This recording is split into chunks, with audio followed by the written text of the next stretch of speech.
Kia ora and welcome to Retail Unplugged, a series brought to you by Retail NZ.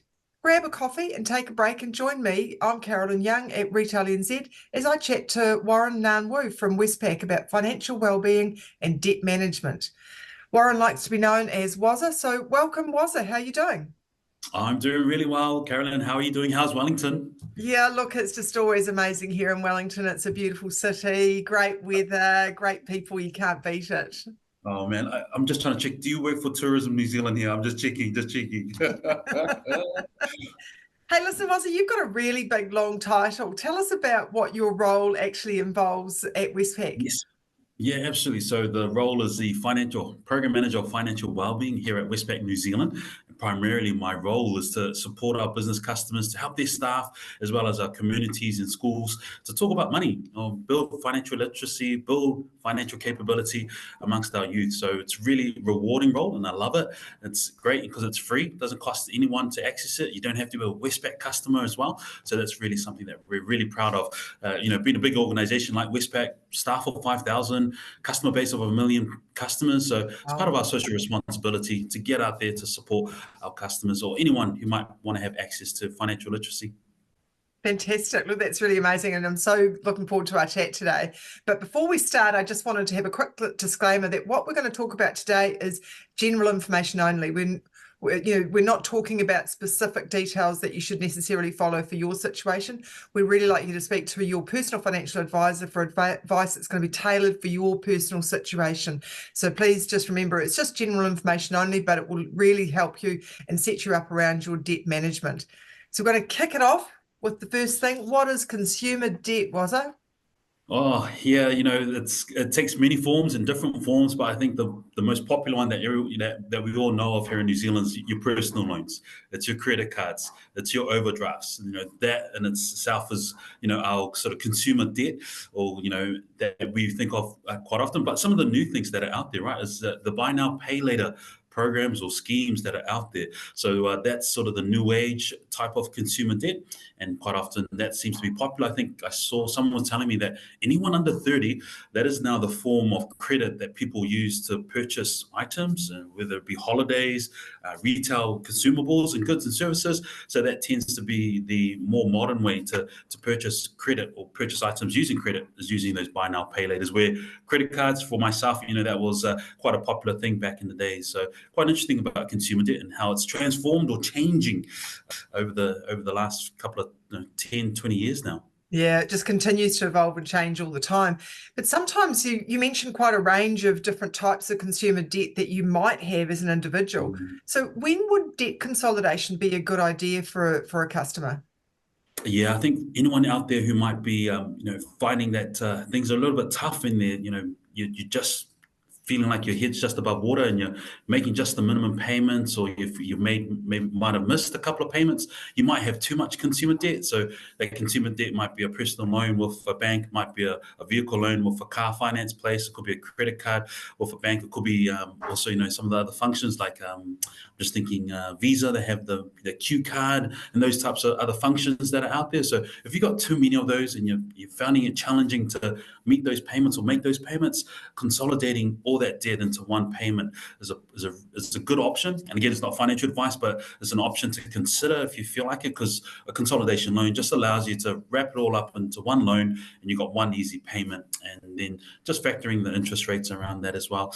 Quite often, there's another one I talked in the last episode around Dave Ramsey, and I'm probably plugging Dave Ramsey a little bit too much, but he's got some really good stuff. And I want people to think about, if you're looking at paying debt, if consolidation isn't one, there's two methods around paying debt off. You've got the snowball effect and you've got the avalanche effect. So with snowball effect, if you think about it, just like it is visually, right, it starts off small and it keeps rolling down the hill and it gets bigger and bigger. So when you're looking at your debt, the smallest one, so you start off with the smallest amount. That could be your credit card, could be after buy now pay later element. Pay those off first, and the payment that you've used to pay that, and you'll finish paying that off, use it, build it into the next payment, put that together with the next payment, loan payment, and just by the time you get to the end bit, you're paying off the biggest part and using all the other payments to build and pay that off. And then you've got the avalanche effect. So the avalanche effect or method, it's just like how it visually looks, right? Just a big chunk of ice just getting, coming off and falling down. So with any borrowing that you might have, what that could look like is that you pay off the highest interest rate first. So the loan or the lending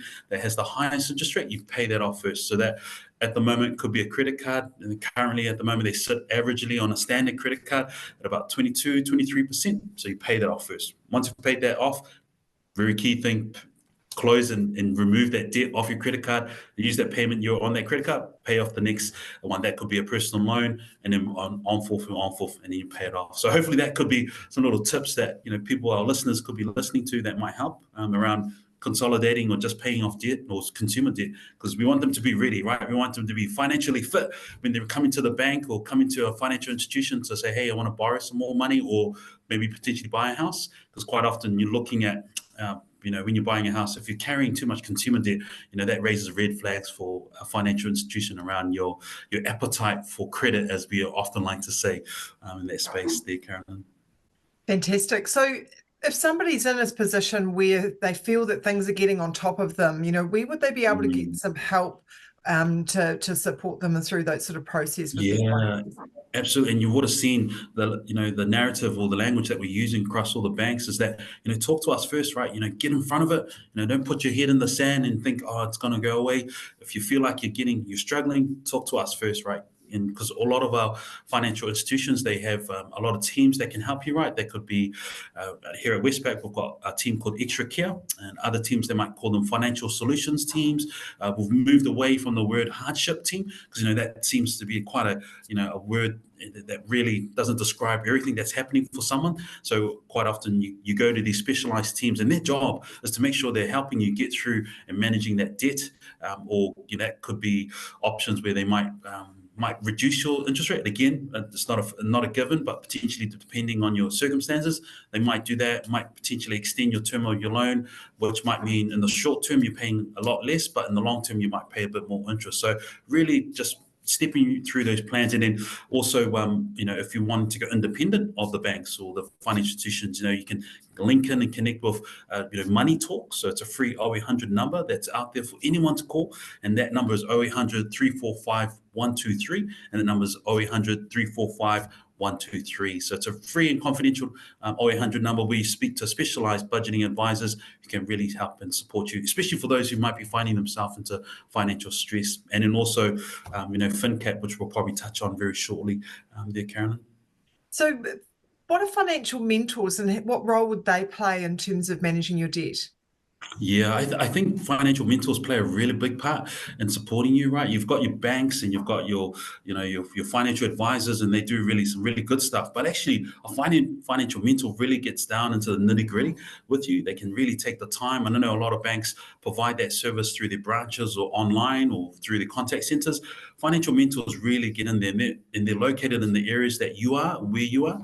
So there's a FinCap here in Aotearoa, New Zealand. So they're our largest organization, and they're an umbrella organization, and they've got just over 200 financial mentors across the motu. So really encourage everyone to, you can even Google it after the session, or if you're listening to it right now, type in FinCap, and there's at the bottom of the front page, there's a find your local mentoring. So it started off originally in the 60s, and that post-war sort of period where financial products started to become a real popular element to help with your asset building and, getting ahead in that space. And then it was a volunteer group, and then now it's evolved into this really diverse group of financial mentors who most times will understand you and understand your situation and really break down and step by step scaffold what you need to do around advocating for you. If you've got into trouble with a bank or a financial institution, they can really help support you and advocate to really get you ahead, or sort out a bit of a payment plan for those people as well. And then it's not just only for people who are doing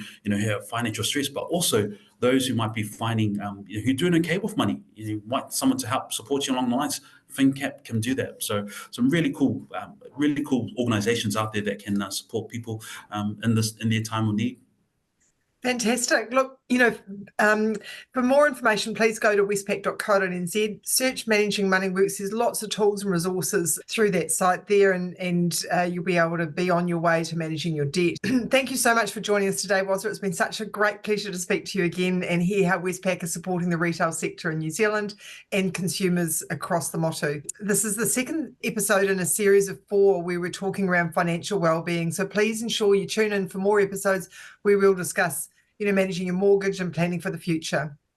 Special thanks to Westpac, Retail New Zealand's principal strategic partner, and whose support enables us to keep you up to date with everything retail. Thank you for taking a few minutes in your day to join Wazza and I hope you enjoyed your coffee break and found this episode useful. Don't forget to subscribe to Retail Unplugged on our preferred channel so you can keep up to date with all the current industry knowledge. Ka kite anō, bye for now. Ka kite.